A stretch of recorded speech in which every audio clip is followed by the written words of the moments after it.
Safari. I thought I could show you the start of my walk whenever I'm going anywhere. The famous go and get my car emoji. Yeah. That's just getting quite tight. Yeah. Hey, how's it going? Wee guitar slash kebab safari. Well, no slash involved, but it's not up Les Paul. I'm picking up a Telecaster in Motherwell for my pal Wayne. We found it on eBay. It was pick up only. A rather interesting looking telly. It's like, it says handmade. I don't know whether that means maybe from a kit. Don't really know. It looks really fancy. Kind of looks a wee bit like that Harley Benton. I hated the Fusion one. You know, I don't know if I get humbuckers, but it's got like it's got a Scholler bridge on it. 50 quid maybe, something for a Scholler bridge, and Goto tuners, like the same ones that run an Ibanez RG, so maybe it's the same sort of thing again. So not that much of a risk being 150 for the guitar, so I'll be interested to see it. I'm taking it up to Scott's for a what's in the bag, and it's going to be what's in the kebabby smelly bag, because as soon as Wayne sent me, it's like, oh, this is near you, isn't it? And I was like, up here in Motherwell, wee alarm bells in my head, polski kebabs in Motherwell. Oh, I was like, maybe pick it up. I was like, I can't go on a Monday or Tuesday because polski kebabs closed. So I've not had any tea today. I've been thinking about it since last night on the way home. I didn't have any good tea. I had half a packet of crisps when I got home last night. That was it.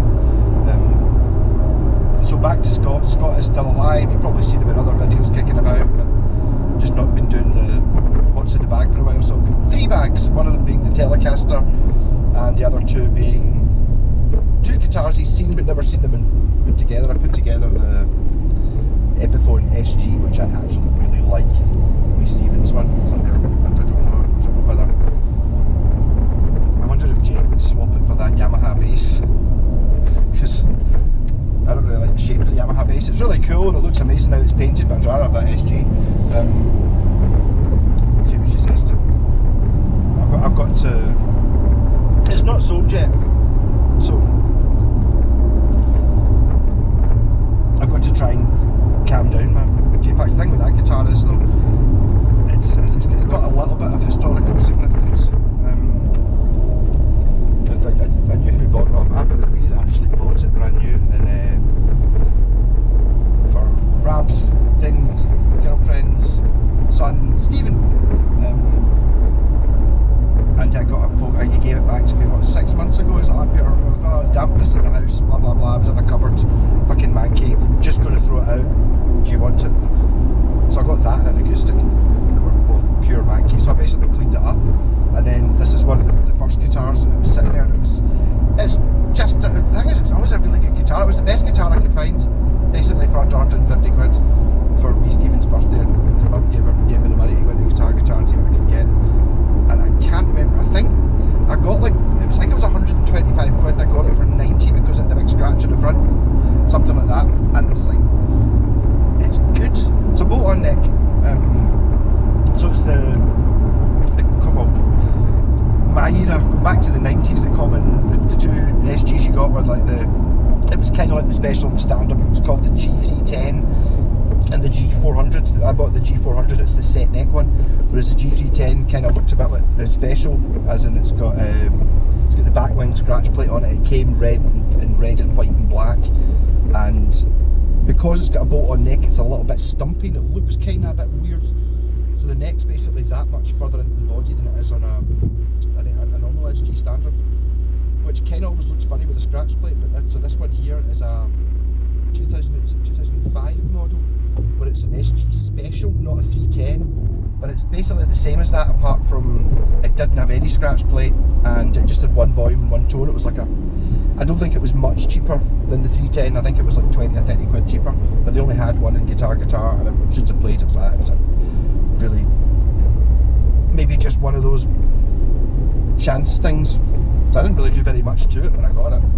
I think I set it up a wee bit, but not very much, and that was years and years ago. And then when I got it back there, it's basically just put the neck back on again, strung it up, and it's like pretty damn good without any effort or work or done into it at all. So that was one of the ones I took over when the first time I went over to Jen's. I took over the Yamaha bass and the Flying V and the wee red bass, and the second time time I took over the Fernandez, that Epiphone, and another one.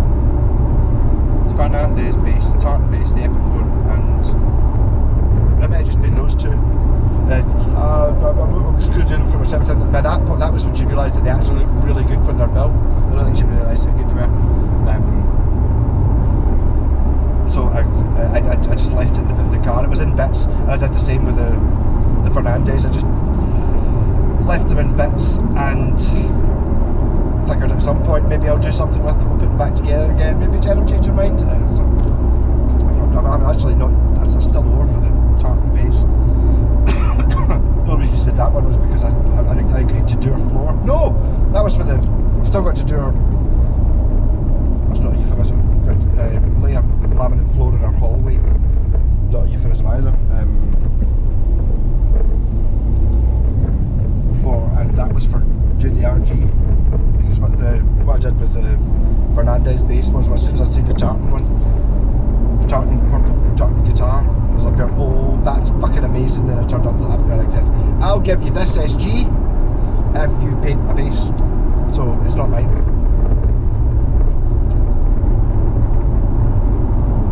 But it's rather nice.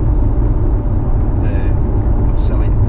Didn't really put that silly pickups on it. The bridge pickups are from a Epiphone Casino, and the neck pickup is the other purple one from the neck from the set that my pal T-Gun gave me. I put the bridge in the J-Packs Flying Meat because it was purple, and I just used probably the same can of purple paint in the SG, and I think it looks really good.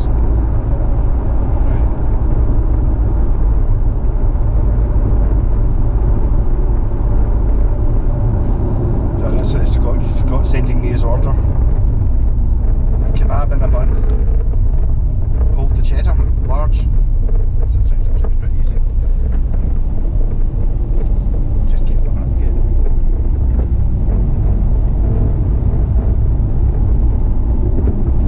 But I've just realised I'm actually driving to Scott's instead of driving to where I'm meant to be going. It's Motherwell, so I've probably got plenty of time. But the maps. Come on, close all these things. Maps.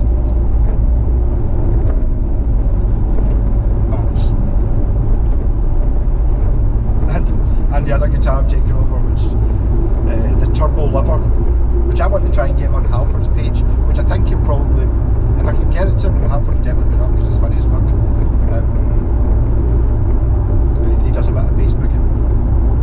No, this is a guitar, I don't even know how you would describe it. It's kind of like green and loose, it's got bullet holes and leather studs, and basically it looks like something out the Judas Priest Turbo video. And I was looking at that, it's very, very different to all the other ones. I mean, they're all very different. This one's very different turn. I was looking at it, this is kind of Mad Maxy. And Scott was in the kitchen making a cup of tea. And I was like, it's called Turbo Lover. And I just heard Scott go, yes it is, that's it, yeah. Even though he hadn't seen it for like 5 minutes while the kettle was boiling, it's totally the Turbo Lover. I even put a Dymo label on the top of the headstock, the bit where you can actually see when you're playing that just says Turbo Lover. I might put I'm a after that.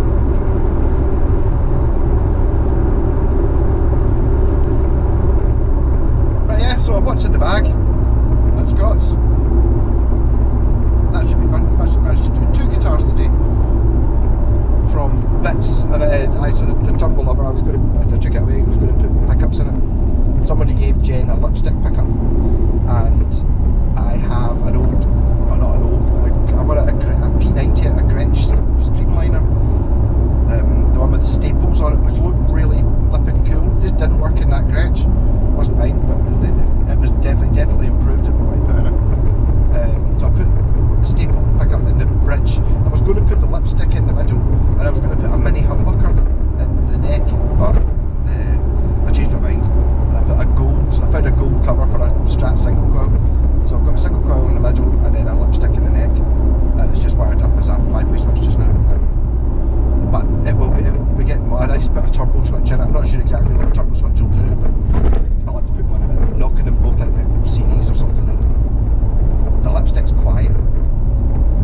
was in the Gretsch, it sounded like a really weak P90.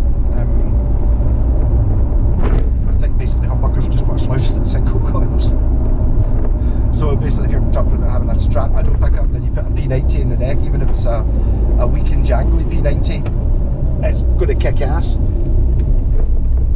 And the lipstick ones are quiet. When I say quiet, I don't mean there's no buzz, I just mean there's no... sorry, this car in front of me won't go any further forward. He wants 6 feet in front of him, that truck. So I've jumped across here, so I'm going to sit 6 feet behind the car in front of me.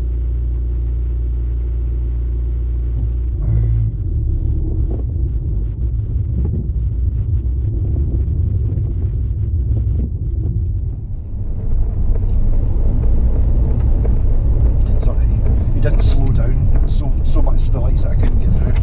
So the journey to the dark side is not complete. My dark side. You want to say my dark side? Oh.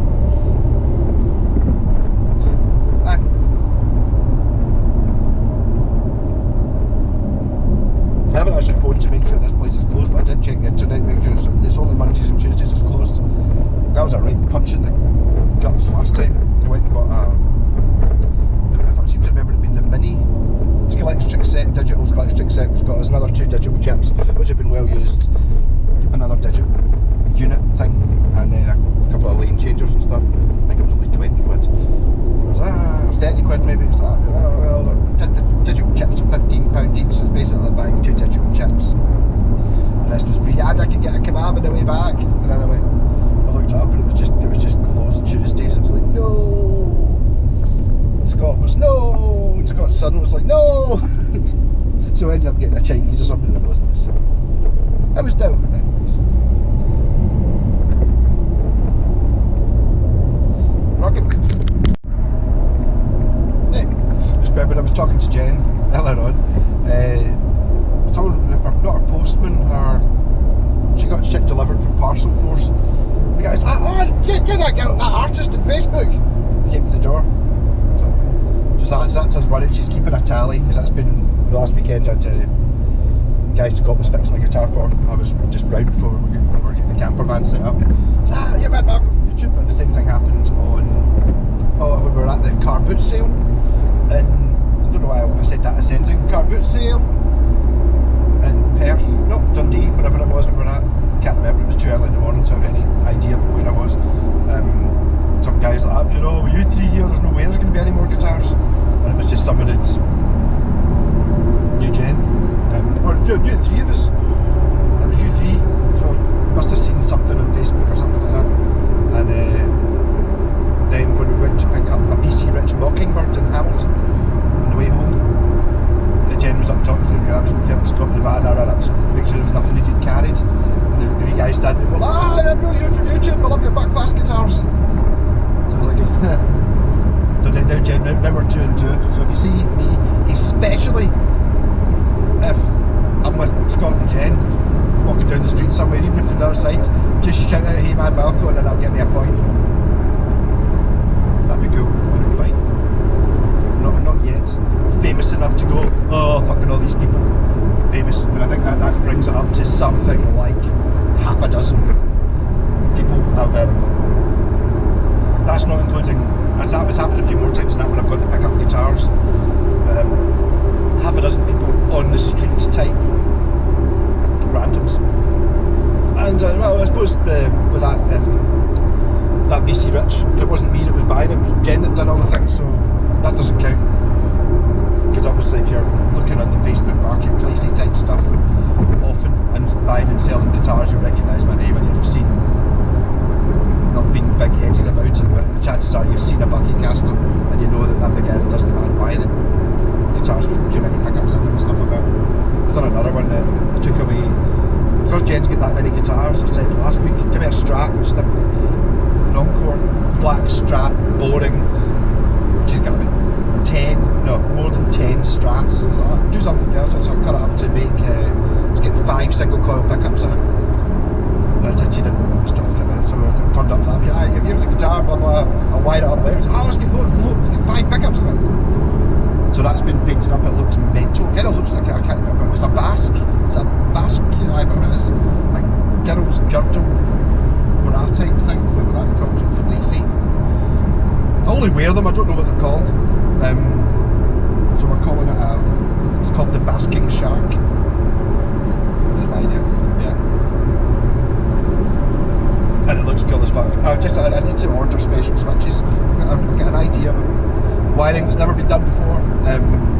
So I've got the 3 single coils, all as normal, on the 5-way switch. And I want to have 2 extra mini toggles, 3-way ones, that are one for each of the extra pickups.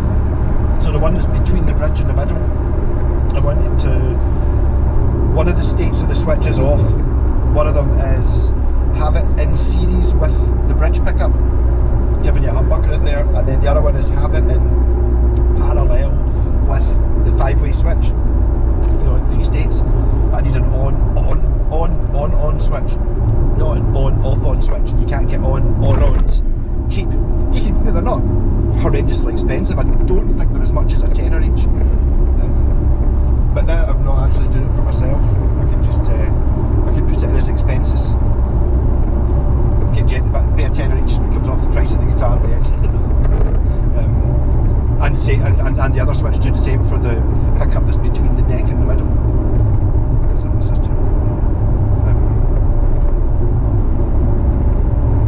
So that could be quite interesting, because when I'm looking at it there, it means that you can add in, it gives you your neck humbucker and your bridge humbucker, no problem, but also if you put on the other switch in parallel, it means you can have neck humbucker with the one that's between the bridge and the middle in parallel with it. So it's kind of like a Gilmore switch as well at the same time, sort of. Or you could be in the bridge pickup in single coil mode and then turn on the neck mid pickup, which will give you somewhere between position 2 and Gilmore switch. It makes sense in my head and it will work. It's just I was sitting there, I did spend half an hour. But why is no one ever do this? And the reason is because it can't be done with a normal switch, you need a special switch. And I don't like. I keep seeing people always mention there's the super switch, you know, all these different switches you can get, yeah, they're £20-30 a pop. And it's like, yeah, no, I don't really use them. All my crazy wiring is done with switches that cost, well, okay, I was going to say 50 pence, but like, lever switches don't cost 50 pence, but you know what I mean.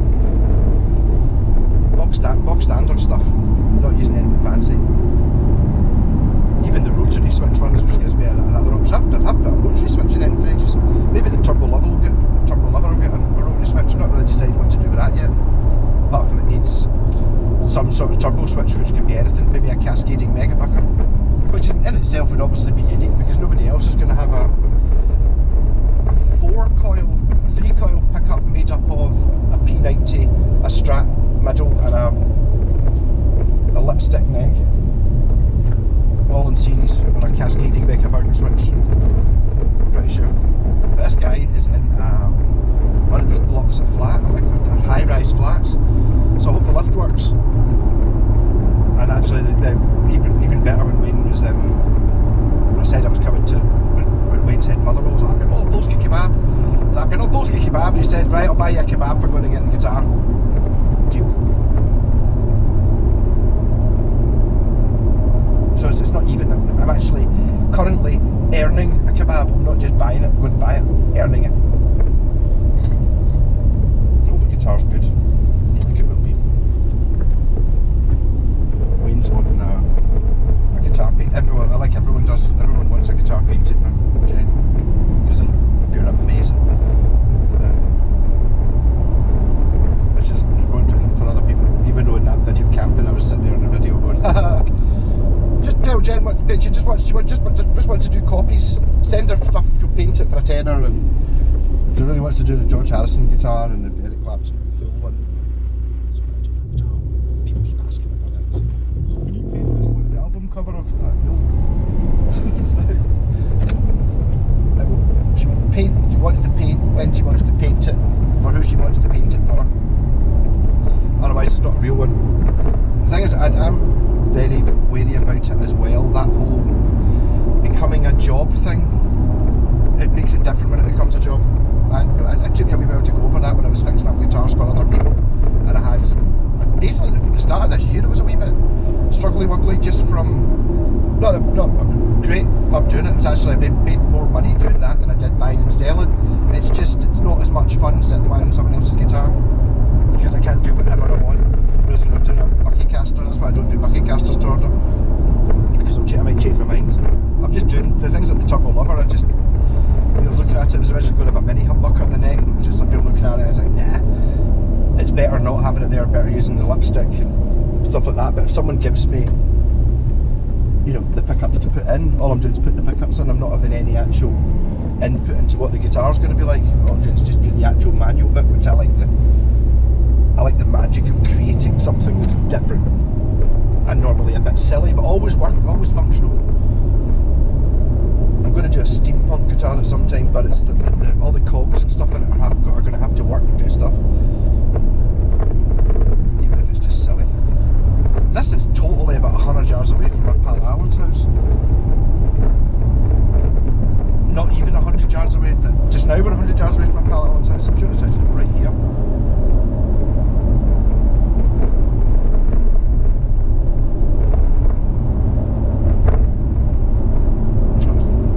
Right here is you turn right down here. Right. So how the hell do I get to that?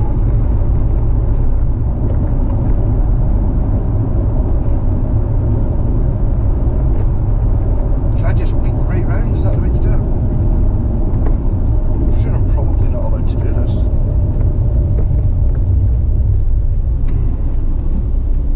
But I'm gonna.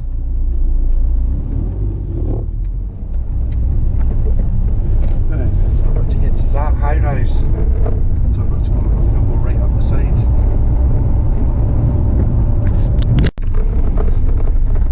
Well, it's not the most celebrated part of Scotland, this bit here. I wouldn't say trailer trash hanging about there, but fixed. Work out how to get to Polski kebabs. But get it right up, Eugene. Guy recognised me. I was like, I know you. Dude, you're famous. You're on the TV. I'm on YouTube. YouTube. You do reviews of guitars. So, haha. Aye, Polski kebab. Car didn't start there for a second. I don't know. Touch with the pandas. Gonna keep going. Giving me wee frights every couple of weeks. It's a wee. Just turn the key. Nothing happens. Turn it on again and it goes. You turn it again, it's fine. So I don't know. I think maybe a slightly bad connection somewhere. It's never not started. But a couple of times I've shat it, especially parked outside a grotty high-rise flat. I was kind of half expecting my wheels to be gone when I get back to the car. Well, we got there. That's a lovely guy. What's the other guitar I cooled? I'm just learning. I wish I'd say. He said, "Do you want to try plugged in?" I was like, "No, go use a shot of it." So, it seems very nice, the tele. I don't know if it is a kit. It's possible, but not for sure.